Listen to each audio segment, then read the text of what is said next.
فمدرب رخم. لا فرقه رخمه، اي حد يعني عايز اقول لك بيراميدز هيروح يقابله بيراميدز هيخسر، وماتش الانفيلد على فكره هيبقى صعب واحنا هنبقى رخمين. انا اقول لك هنبقى اسوء، احنا كمان بنلعب من غير سياقه اصلا، انت متخيل مش هي هو يبقى جيوريسكي قدامه والباقي كله بيدافع، وجايب بارنز كلب برضو بلدي من من بيرلي. تمام. لاعب خرافي جدا. الهيد اللي جاله قدام الجون سهل جدا ان هو يطلع يركب الكوره، وسهل جدا يركنها، وسهل جدا يعمل فيها كل حاجه.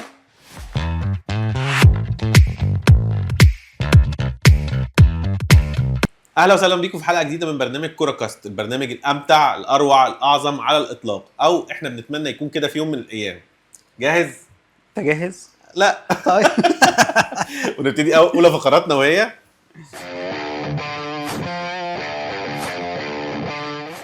ايه يا ريس؟ نخش في مجانين فانتزي. عملت ايه الجوله اللي فاتت؟ لا يا باشا انا علامي بس ايزي الواد بالمر حسبي الله ونعم الوكيل يا باشا. انا بالمر على الواد مبويمو، كابتن مبويمو، ده كارثه لوحدها. فكك من لعيبه مانشستر، هو حماسه لعيبه حلوه بس مش اللعيبه اللي تاخد عليها الريسك. والله العظيم الواد ده مجرم يا جدعان. أيوة بس حظ ابن لذينه. عندي مبويمو، كونيا، ساكا في وسط الخمس تجوان ما عملش الا جون واحد. يا عم ده المدرب بتاعهم مش واثق فيهم، انت واثق فيهم؟ انت واثق فيهم قوي كده؟ انا التشكيله بتاعتي عايزه تتنسف. انا للاسف هرجع لاسوأ حاجه انا ممكن اعملها. الوايلد كارد. عادي على فكره، توقيته حلو مش وحش، عادي. هو ده ثالث جوله. عادي ما هو بيتعمل في الثالث او الرابع بتكون شفت الفرقه عامله ازاي. لا عادي انا مش عايز اصبر تاني، انا عايز هتصبر خلاص. خليك تحت انت عارف. انا عندي في الفرقه 5 6 عايزين يتشالوا. لا هو في اصابات كتير برضه. لا انا يعني بص، يعني غير الاصابات انا جايب لعيبه ما بتلعبش. غير الاصابات انا عندي فيه 3 ما بيلعبوش. ايوه. كان من ضمنهم كونسا رجع. بص بقى، عندك بيزو اللي هو مارتينز رجع تاني. ماشي. هو مارتينز رجع؟ والله ابيع بيزو انا اللي لكم عليه ده، انا ابيعه بقى. عندي بيزو خلاص راح صحيح. وجايب الواد باز بتاع ساندرلاند بينزل بيديني 1 بوينت، وجايب بارنز كلب برضو بلدي من بيرلي، وجايب بارنز. فالدنيا عندي 3 ما بيلعبوش، غير ال3 اللي صابوا ايات نوري، ساكا وبالمر. فانا لازم الجا للوايلد كارد. ما عنديش سبيل تاني غير. عندك هالاند؟ لا عندك صلاح بس. صح. عندي بص صلاح. خط النص بتاعي قوي جدا بس بلح. هو قوي اسماء بالاسم بس. ساكا، صلاح، كونيا، مبويمو، بالمر. عندك خط الهجوم جواو بيدرو وكلبين بلدي. ليه؟ ما انت عايز 2 اقوياء في الهجوم، لازم 2 على الاقل مش واحد. فانا عندي خط النص. طبعا رجعنا الكوبايات، كانت الكوبايات بره. عشان لو ما حدش خد باله ايه الاختلاف بين الاثنين. في شاي في الكوبايات. طبعا على خط النص عندي جامد، بس عنديش هجوم. عندي جواو بيدرو، والدفاع بتاعي وان بيساكا. الله انت ما عندكش حد تاني زي ده؟ جواو بيدرو ب7.5. ما عندكش حد ب7.5 تاني يا ابني؟ ما انا ما جبتش ليه الواد؟ انت عندك بالمر وساكا. عندك بالمر وساكا وصلاح في النص. يعني انت موجود عندي عادي. ومبويمو وكونيا. اقل واحد فيهم ب8.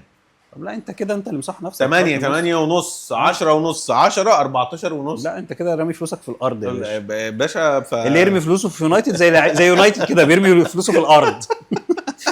حاجه وحشه جدا. انت لازم يبقى عندك مهاجم قوي. انت ممكن تجيب ريشارلسون. هات ريشارلسون. هاته. ايه المشكله؟ فكره توتنهام حلوه جدا السنه دي. انا بقول لك هو السنه دي هو مش منافس على الدوري. انتظروا الوايلد كارد يا جدعان. انتظروا الوايلد كارد. بدل ال 36 يبقى 45.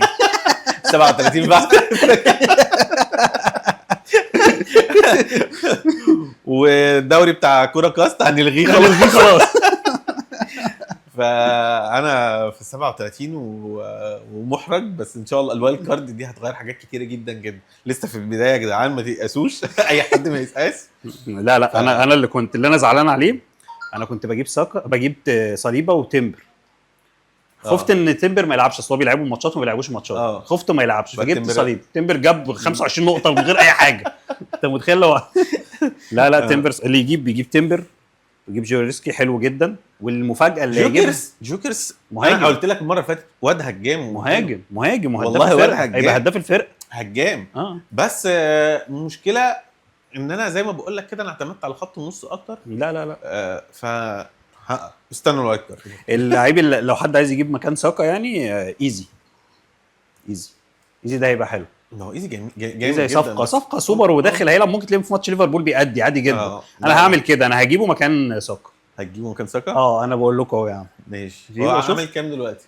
هو يا عم 8 اكيد. 8 يا عم عادي، في الرخيص منه برضه. ماشي يعني. هطلع كونيا واجيبه.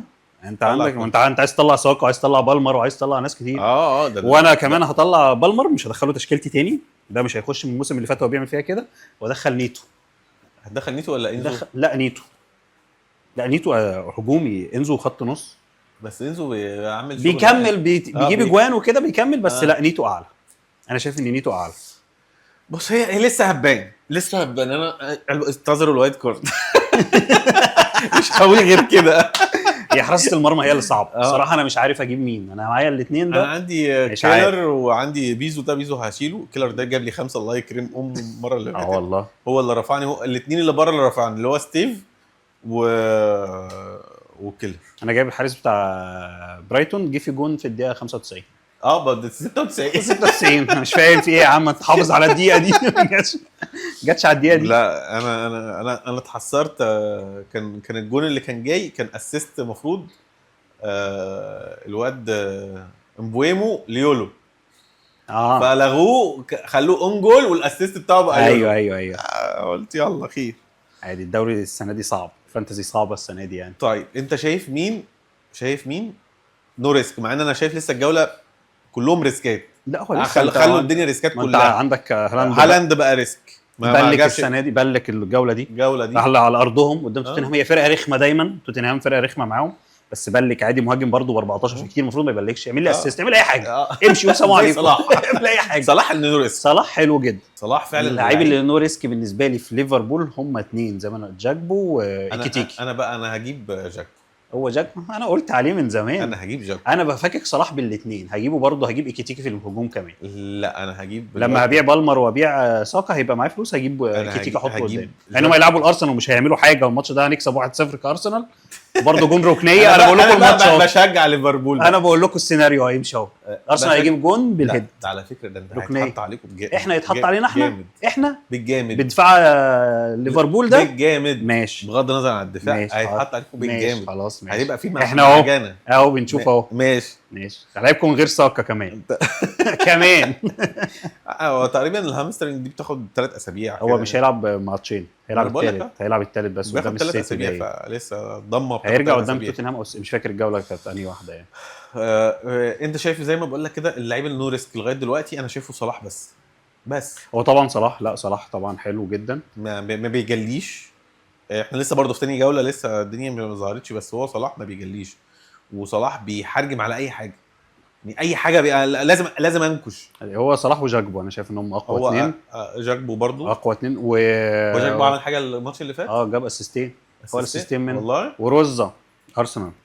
رايز هو اللي بيلعب ركنيات وبيلعب احنا اي ماتش ركنيه. لا انا ما بحبش روزا. وبيشوط فاولات وبيعمل كل حاجه. انت ما بتحبوش ده حاجه، وفانتزي دي حاجه يعني. ما عملش حاجه الجوله الاولانيه برضه. مين اللي عمل ده؟ عمل اسيست اول جوله. لا ما عملش اولانيه. هو اللي عمل الركنيه اللي جت منها جون في يونايتد. والله هو دي خبطه في مليون واحد يا عم. لا بقت اتحسبت له اسيست. بس انا شايف صلاح هو الوحيد النو ريسك، لعيب النو ريسك. ايكيتيكي برضو عمل شغل يعني عالي. جاكبو بس انا هجيب جاكبو ان شاء الله. الوايلد كارد هتعمل لي حاجات كتير قوي. انا عندي فلوس كتير قوي. عندي 2 هفكهم بكتير قوي. طيب انت شايف ايه الجولات اللي جايه هتبقى بالنسبه لهم الماتشات سهله والكلام ده كله؟ السيتي هيعمل ماتش حلو. لو حد هيجيب من السيتي هتلاقي ماتشات حلوه. اسكت. انا كنت مراهن على مانشستر في فولهام وقلت ماتش سهل. فولهام ده ماتش تقيل جدا. يا لهوي. فولهام فرقه تقيله. لا فولهام فرقه تقيله يعني. يا نهار ابيض على اللي حصل. السيتي هتعوض الهزيمه دي.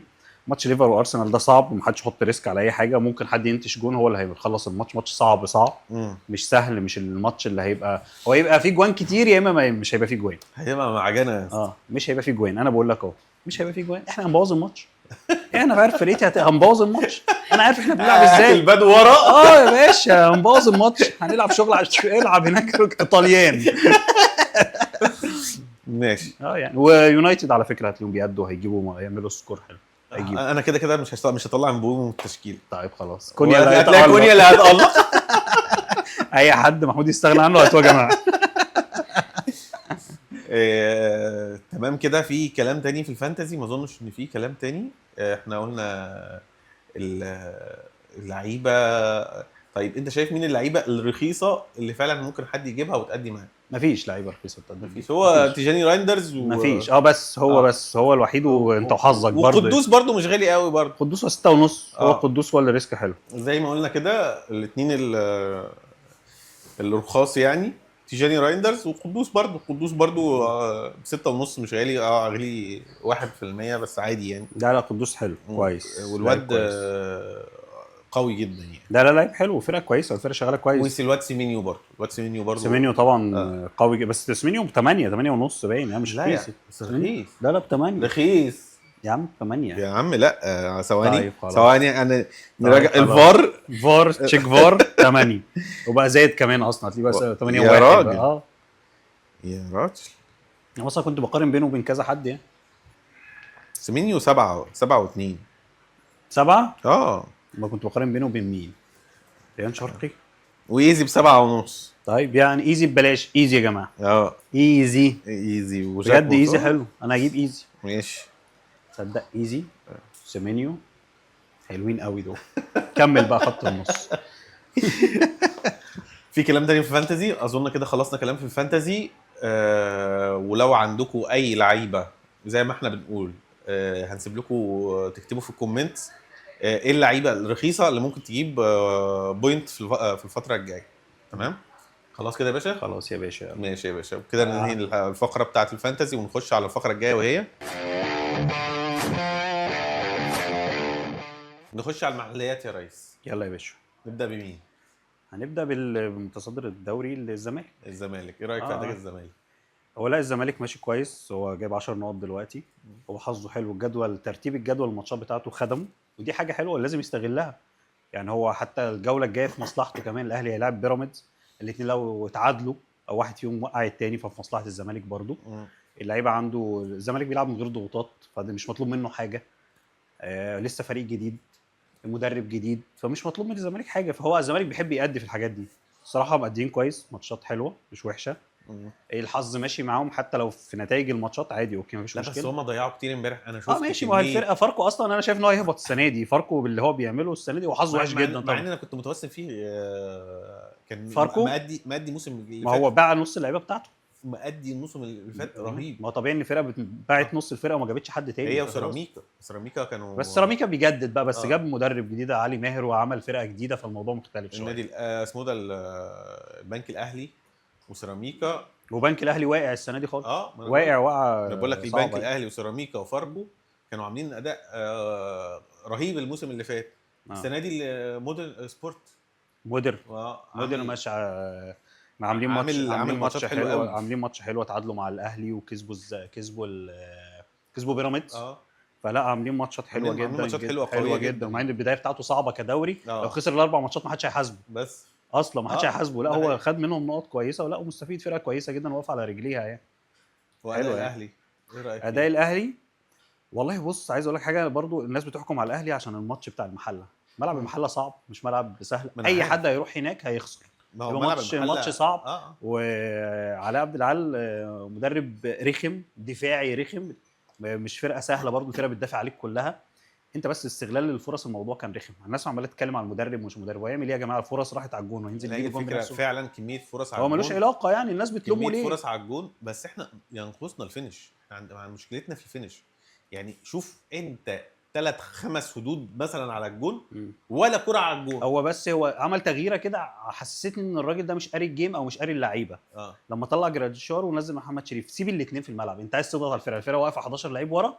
سيبهم يضغط عليهم. وحسين الشحات ده مبطل كوره خلاص. بطل كوره رسمي. سيبك من كده. بطل كوره رسمي يعني. سيبك من كده. انت بتلعب دلوقتي لعيبه المحله مقفله عليك وانت بتلعب على الرفعات. فجراديشار اكتر واحد ينفعك في الهيد. طبعا يعني اكتر واحد ينفعك في الهيد جراديشار.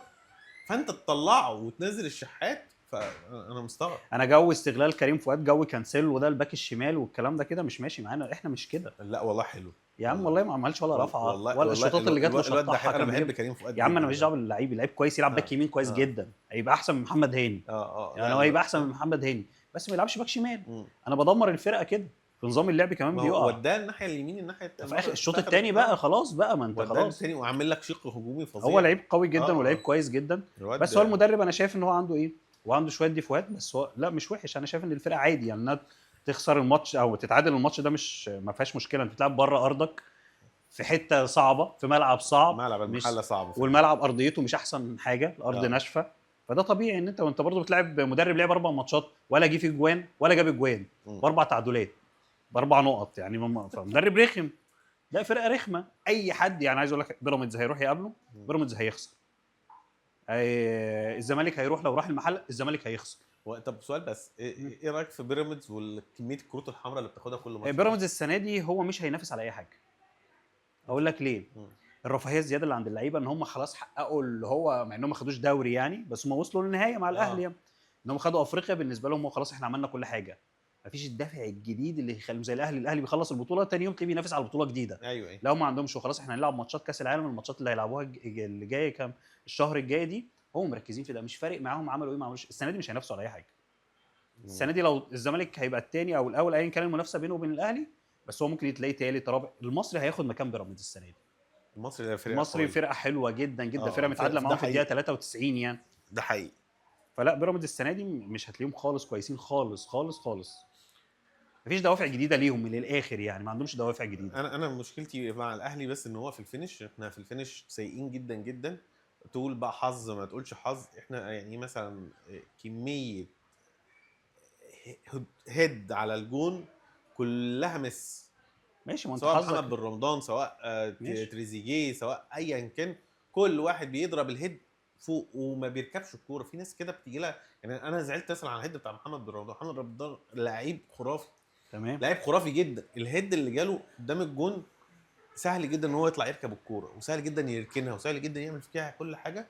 لعبها كده عامل يعني حسابك المجهود صعب وفي الملعب صعب، وهو برضو كان علاء عبد العال. احنا بره اللعبه، بس انا بتكلم على لعيب كبير. لا علاء عبد العال ذكي جدا. هو مين مفتاح اللعب بتاع الاهلي؟ هو محمد بن رمضان. لاعب عليه لعيب افريقي ملوش دعوه بالملعب خالص، هو ماسكه مان تو مان. انت متخيل ماسك لعيب نص ملعب مان تو مان، واللعيب ده قوي جدا. يا ياخد الكره يا يضربه. فطلع محمد بن رمضان عن شعوره في الملعب، يا برضه يقطع منه الكره يضربه، حتى خلاه خد انذار، حجمه في انذار. فلا الماتش كان صعب. المدرب ما عرفش العيوب اللي يلعب عليها ان هو يخطف بيها الماتش، العرضيات الركنيات التزويد عدد المهاجمين في منطقه الجزاء وما لعبش على الحته دي. نزل محمد شريف في الماتش ده، اصلا محمد شريف مش بتاع الحتت دي، نزله زود بيه وزود لاعب جراديشار لاعب الاثنين، زود اعمل زحمه في المنطقه. لا انت قللت الزحمه في المنطقه، فهو عنده مشكله في الحته دي يعني. ماشي. هو لسه احنا لسه في بدايه الدوري والكلام لسه كتير ان شاء الله في المحليات. عندك كلام تاني في المحليات؟ لا الدوري لسه بدري يعني.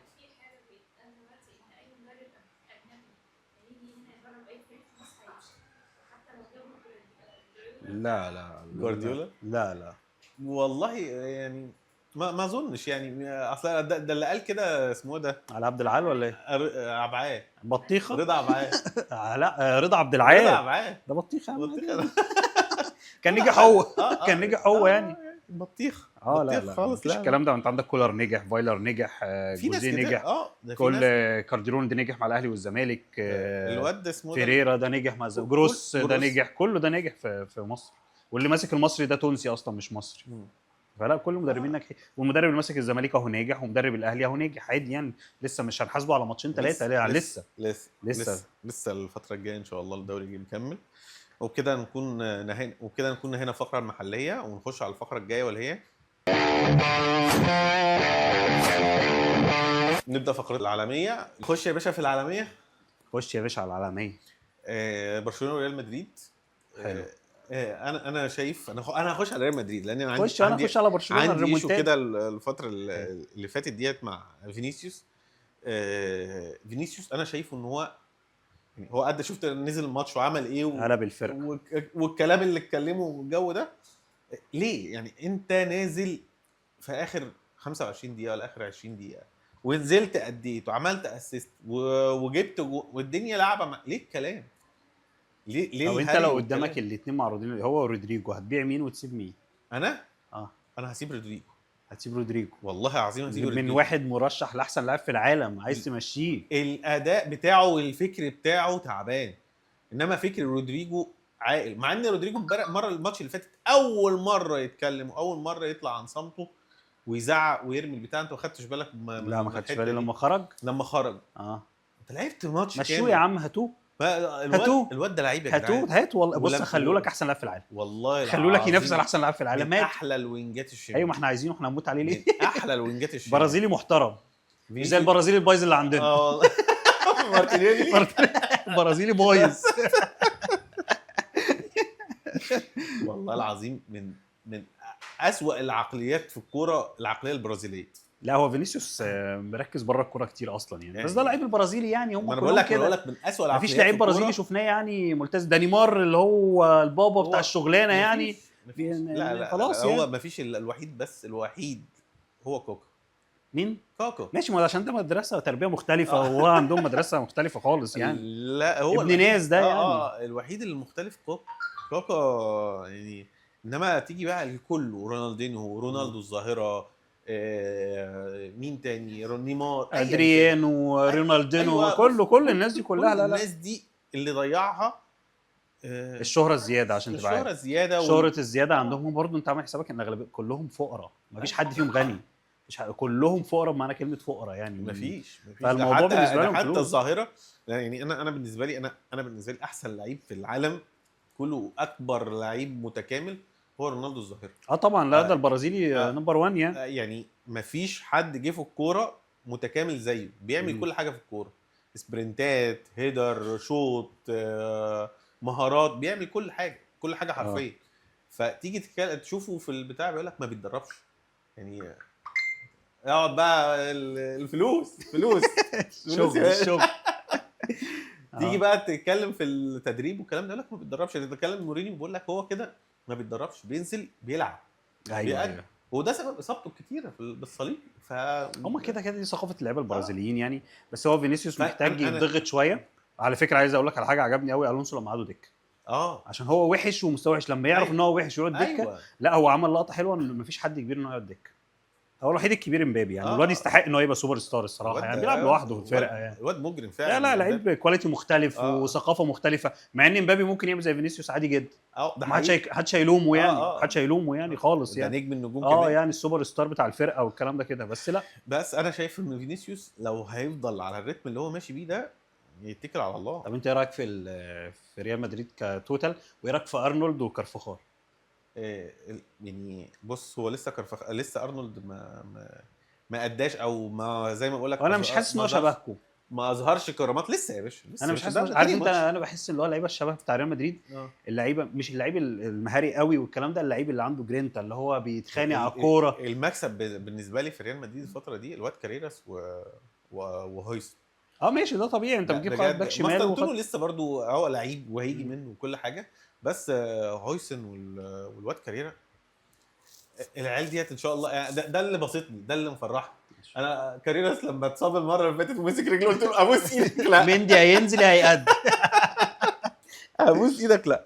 فانا شايف ان فينيسيوس لو استمر على ده يمشي ويقعدوا رودريجو بجد والله العظيم هيأدي احسن منه بكتير. ورودريجو يعني على الاقل فينيسيوس بيخش بيبقى عايز يرقص الاربعه.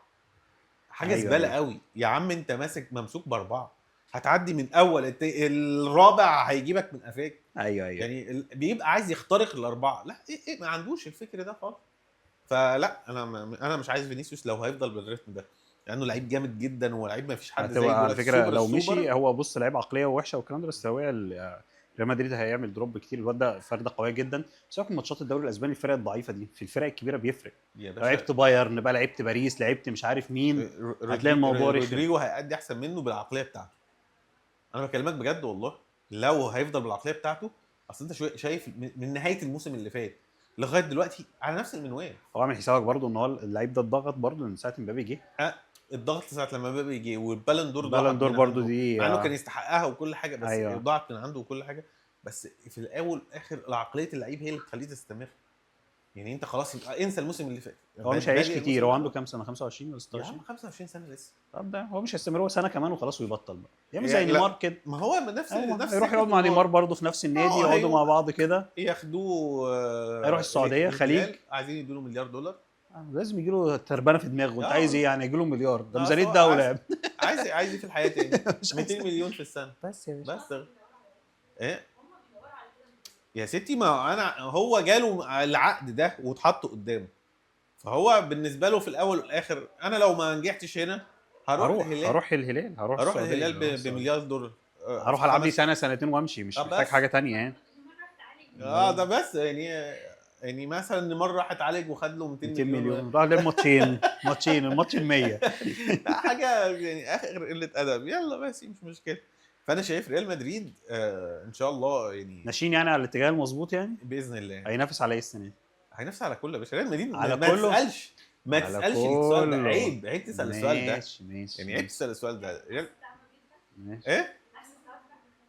ايه النحس اتفك لسه يعني انت فاهمه الفرقه تمسك نفسها الاول. لا هو بيريز هيدفع السنه دي اكتر، فتلاقي الدنيا فكه يعني. ما بلاش انتوا الكروت الحمراء اللي ما بتطلعش دي عادي. احنا ده موضوع تاني، احنا ما حلتناش حاجه اصلا، احنا متدينين لطوب الارض. لابورتا بص معهوش فلوس اصلا. عايزين تبيعوا الواد. عايزين نبيع اي حد عشان لوبيز. نبيع اي حد عشان نسد فلوس. والله ده حقيقي. بيقول لك هيبيع فيرمين لوبيز وتشيلسي عايزه. ما هو بس هو فليك مش عايز يمشي اي حد، ما هو خلاص. ده لابورتا مصمم ان هو يمشيه. بيقول لك هو عايز ايوه يفك ازمه. والله بيقول لك عنده ديون كتيره عايز يفكها. انت متخيل ان احنا مشينا احسن مدافع عندنا عشان نعرف نسجل اللعيبه اللي جبناها الجون؟ عشان نعرف نسجل الجون والله. لا طبعا في ازمه كبيره في برشلونه. فليك ده الله يعينه الصراحه. والله ساحر، انا بقول عليه ساحر. عملت له منتدى حلو، عمل من الفسيخ شربات. لا وبيرجع هو بص الفرقه الصراحه هو عمل منتاليتي عند اللعيبه. مفيش حاجه اسمها ماتش خلصان. الماتش انت بتلعب لاخر دقيقه في الماتش.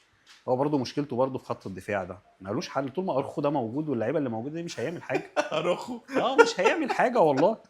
الموضوع صعب بالنسبه له. خط هو بص الفرقه دي خط نص قدام، ورا ده مش موجود. يا عم بيسندوا شويه. يسند ايه؟ قول لي بيعمل ايه؟ اديني حاجه بيعمل. عندك الواد كوبارسي ما شاء الله عامل غلطه بنت لذينه. بس ده يا عم معذور ان هو يبقى يغلط. ده 17 سنه. معذور ان هو يغلط، مش الخبره الحاجه و30 سنه ده يغلط. لا الموضوع لا. بس هي برشلونه لا بنفس الاداء نفس المستوى، فرقه كويسه. اللعيبه برضه عندهم شويه فوق وشويه تحت، بس هو لسه بدري على الدوري الاسباني يعني. لسه هنشوف. هو لسه الدوريات لسه هتستمر. الدوري الانجليزي انت شايفه في اتجاه رايح لفين؟ الدوري الانجليزي الدوري الانجليزي السنه دي فيه تخبط كبير قوي، بس انا عاجبني توتنهام لانه منافس لينا، بس هو برضه مش الفريق اللي هينافس على الدوري والكلام ده. ما هو طبعا انت عارف هيبقى مستوى المدرب بتاعهم حلو قوي. هيبقى فرقه دفاعيا كويس وخط نص كويس. جايبين بالينها طبعا ملوش حل. جايبين لعيب من باير ميونخ يعني.